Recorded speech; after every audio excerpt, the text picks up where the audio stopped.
What else we got here? It's a long list. You want to do this list now? Or you want to do it next week?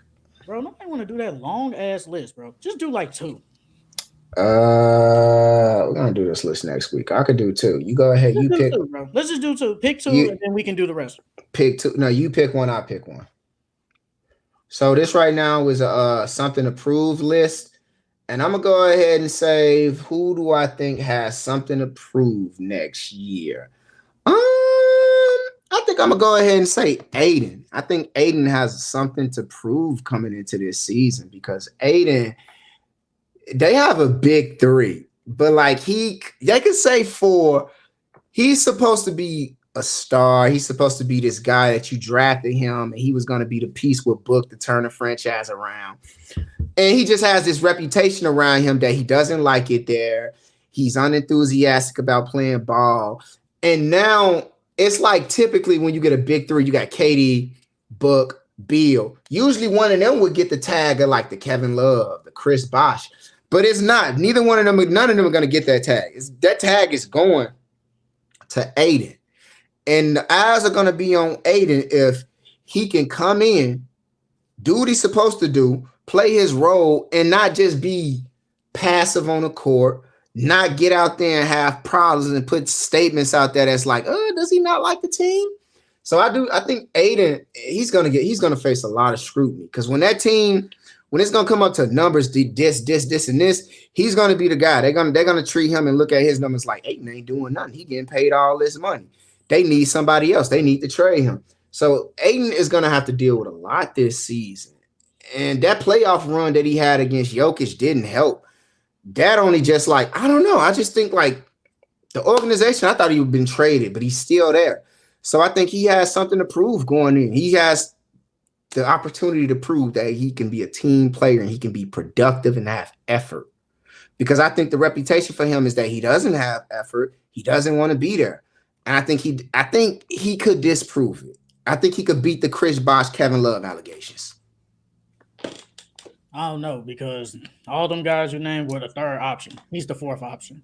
And that's the problem. Everybody was like, if you was complaining about Chris Paul being the guy, you really gonna complain now. Because now you got three ball dominant scorers on the same team. So where are the shots gonna come from? If Aiden can go into this role and just say, hey, I'm gonna go out there, rim run, play some defense, rebound. If he can do that, they have a chance. All he has, if he's just okay with getting 10, maybe 10, 12, 10 rebounds and maybe a couple of blocks a game, I think that's perfect. But to him, when he was the number one overall pick, who I thought before the Suns got good, I said DeAndre Ayton should have been like, he could have been the first option over Book. Book was still good, but DeAndre, a dominant big like that, he could have been the first option. So now you're going from 20, probably close to 20 and 10 rebounds, and now you're just getting 10 and 12 and probably only getting maybe like 4 shot attempts a game, maybe even 5 at the most.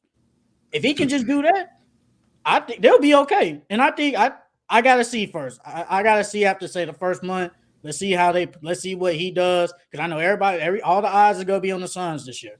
Because they made the biggest trade of the offseason, well, biggest acquisition period of the offseason, unless Dame goes to the Heat. We don't know yet. But as of right now, they made the biggest acquisition. So all eyes are gonna be on the Suns to see if they can, if all this can work out. They chose Aiden over Monty Williams. That's what they did. They chose him, and they didn't trade him. Yeah, that's a lot. They kept Monty Williams. We act like Monty Williams not a good coach, but he kept Monty. They could have kept Monty Williams and could have traded Aiden, but you kept the player, and there's not a lot of good bigs out here anyway. So it's like I can't get no worse than him. But I think he can. I think if he do his role right, I think they'll be okay. Yeah, sticking with the bigs, I think. Or you want to pick this last one? Yeah, I'm gonna say Kyrie. Kyrie he's been going through, he's just been doing a lot of, I would say, unnecessary stuff. I'm not gonna get into that, but obviously the video and asking for a trade last all season, they're asking for a trade again during the season when your team was actually playing good. You still asked for a trade, and it was all because of money. Now you got your money, Kyrie. You got it now. No excuses. You should be able to, and you should be able to go out there, play with Luka. I hope it can work out. I hope y'all can play together. But now you got your money, so now there should be no excuses. I don't want to see no. I'm taking off just because. You need to be on the court for them for y'all to at least get far. If you don't play a lot, you're not going nowhere. So Kyrie, he needs to prove this year that he can be consistent and just stay on the court, bro. That's all you got to do. People say you're one of the best point guards in the league.